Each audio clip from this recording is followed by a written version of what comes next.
정조의 정치적 사상은 무엇이냐? 한마디로 집약하면 성리학적 질서를 회복하라 하는 것이었어요. 이게 좀 여러분에게는 특이하게 들릴지도 몰라요. 왜냐하면 보통 사람들이 잘못 알고 있는 부분이 있거든요. 그거는 정조 때, 영조, 정조 때 실학자들이 많이 나왔기 때문에 마치 그 실학자들을 영조나 정조가 기른 것으로 착각할 수가 있어요. 그런데 그건 아니거든요.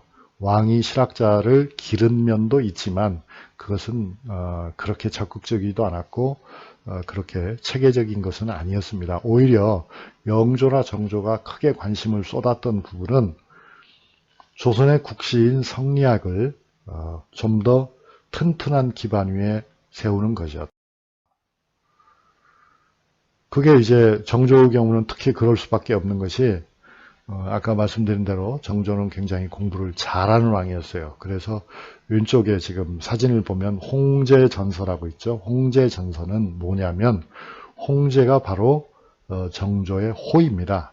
전서란 말은 complete works, 그러니까 정조가 쓴 모든 글들, 정조가 쓴 모든 글을 모은 것이 바로 홍제전서인데 홍제전서는 권수로 하면은 170권이 넘습니다. 그리고 이렇게 묶음으로 해서, 묶음을 옛날에는 책이라고 하거든요. 1책, 2책, 3책.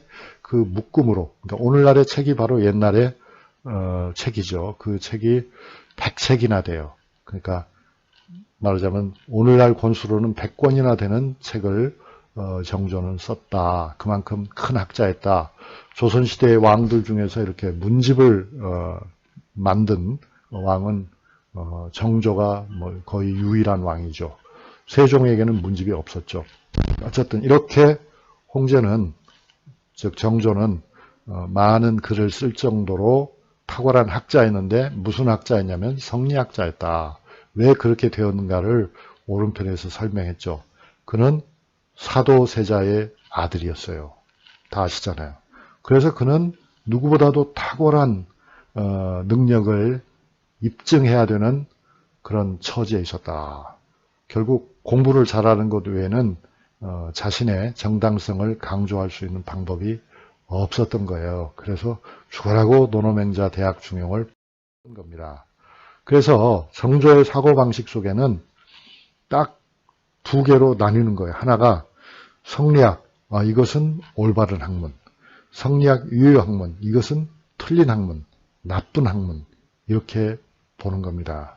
그 이제 정조가 공부를 잘한 것은 참 좋은 일이지만 너무나도 의골수, 너무나도 정통파 성리학자라고 하는 점이 정조 시대의 다양한 흐름을 왕이 허용하고 흡수하고 융합하는 데는 오히려 걸림돌이 되었다. 이건 좀 안타까운 점이죠. 차라리 정조가 공부를 적당히 했더라면 실용적인 입장에서 여러 학문을 잘 사용할 수도 있었을 텐데, 머리가 아주 좋은 왕이니까요. 머리가 아주 좋고 뛰어난 왕이라는 거 분명합니다. 그런데 이 뛰어난 왕이 뛰어난 성리학자였기 때문에 성리학 유효 학문에 대해서는 관심도 적고 또 다른 학문들과 성리학이 혼합되는 것을 매우 싫어했어요. 그래서 정조는 스스로의 목표를, 그야말로 이게 성리학적 목표입니다. 성리학적 이상군주를 꿈꾸었어요. 조광조가 중종을 만들고 싶었던 목표가 바로 군사였죠. 임금이자 스승인 사람을 만들고자 했는데 중종은 그게 안 됐죠.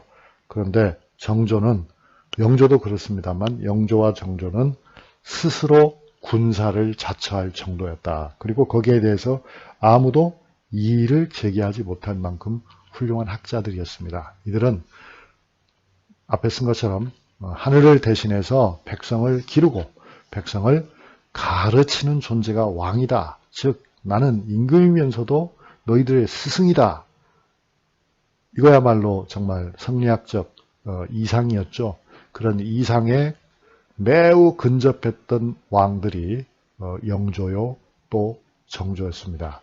그런데 그들의 정치는 과연 세상을 이상적인 국가로 바꾸는 때까지 이뤘을까요?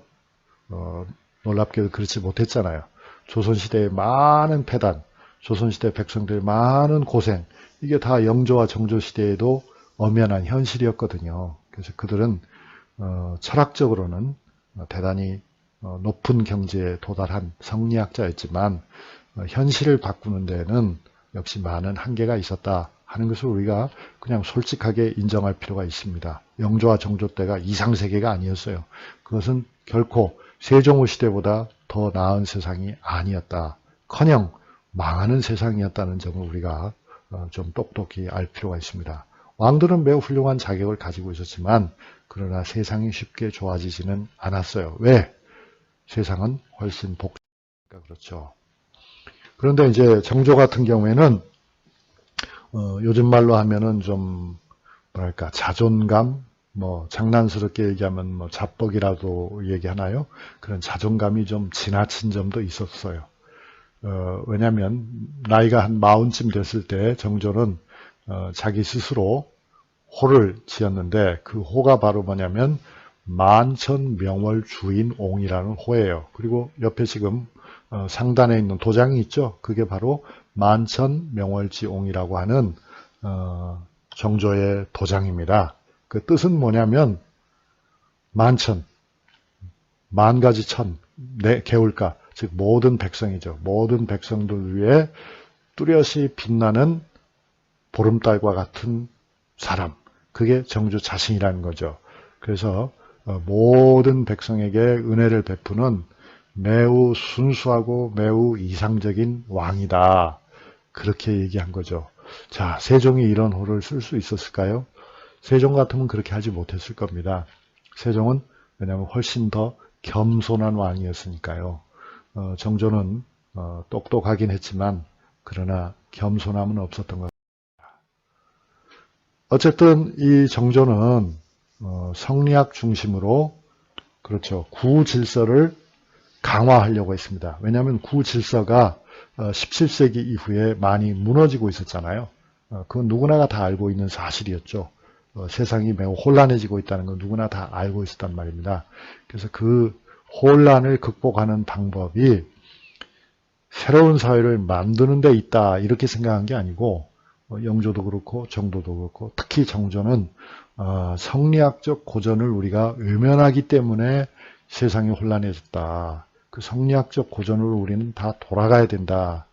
서양에서 들어온 쓸데없는 서적들, 그 다음에 뭐 실용을 빙자해서 사회 변화를 촉구하는 여러 가지 책들, 이거 다 필요 없다. 우리에게 변화가 필요하다면 그 변화는 성리학의 고전에서 설명하는 그러한 변화일 뿐이다. 우리는 복구가 필요한 것이지 개혁이 필요한 거다. 그러니까 말하자면 새로운 개혁이 필요한 게 아니고 옛날의 제도를 복구하는 것이 필요하다. 이렇게 생각을 했던 겁니다. 그것도 일종의 개혁이죠. 그렇지만 그 개혁은 보수적인 개혁이다 하는 게 이제 나의 설명입니다. 바로 그러한 개혁을 위해서 정조는 규장각을 설치합니다. 왜냐하면 좀 더 그 이념의 성리학적 이념으로 무장된 그런 신하들이 필요하다고 생각했으니까요. 그래서 이제 그 규장각에 학자들을 모아놓고 젊은 문신들을 모아놓고 그 문신들을 정조가 직접 훈련을 시켜요. 시험을 봐요. 채점을 해요. 그뿐만 아니라 이제 정조는 성리학적 가치를 구현하게 힘쓰다가 죽은 많은 역사 속의 인물들을 발굴해서 재조명을 하죠. 그래서 가령 이순신과 같은 인물을 우리 모두가 다 기억하는 역사적 영웅으로 되살린 사람도 정조입니다. 정조의 모델은 세종이었어요. 세종은 아시다시피 집현전을 만들고 갑인자와 같은 훌륭한 금속 활자를 만들었고 농사직설, 향약집성방, 삼강행실도, 의방유치 등등 끝없이 많은 그런 문화적 업적을 남겼지 않습니까? 정조는 세종이 되고 싶었다. 그래서 집현전 대신에 규장각을 만들고 갑인자 대신에 갑인자도 썼습니다만 임진자, 정유자, 한구자 등 여러 종류의 금속 활자를 만듭니다. 또 책도 많이 발간하죠. 속오레이, 또 법률을 그동안에 새로 변화된 법률을 반영해서 대전통편, 또 외교관계 문서인 동문휘고, 그리고 세종의 삼강행실도에 버금가는 오륜행실, 이렇게 많은 책들을 편찬합니다. 그런데 차이는 있죠. 근본적인 차이가 있죠. 어떤 근본적인 차이가 있습니까, 여러분? 세종의 집현전은 새로운 것을 만들어내는 곳이었습니다. 그러니까 집현전의 일부 학사들과 함께 세종은 한글을 만들었죠. 또 집현전에 있는 많은 학사들을 통해서 칠정산대편이라든가 향약을 새로 다듬고 아학을 정리하고 여러 가지 그런 일들을 했잖아요. 그것들은 다 창의적인 일이었죠. 과거의 것을 되살리는 것이 아니라 과거를 바탕으로 해서 새로운 문화를 창조하는 그런 행위였다. 그러니까 책들도 다 농사직설부터 다 모든 책들이 다 과거에는 없었던 새로운 말하자면 실용적인 그런 책들이었습니다. 그런데 그에 비해서 정조가 낸 책들은 실용적인 책들이라고 보기보다는 그런 구태의연한 책들인 거죠. 사실은 다. 옛날의 것들을 수정증보하는 정도였지 창의적이진 않았다. 규장각의 학사들이 무슨 영어 공부를 하자고 하거나 무슨 새로운 천문 연구를 하거나 새로운 지도를 개발하는 그런 연구를 하지 않았다.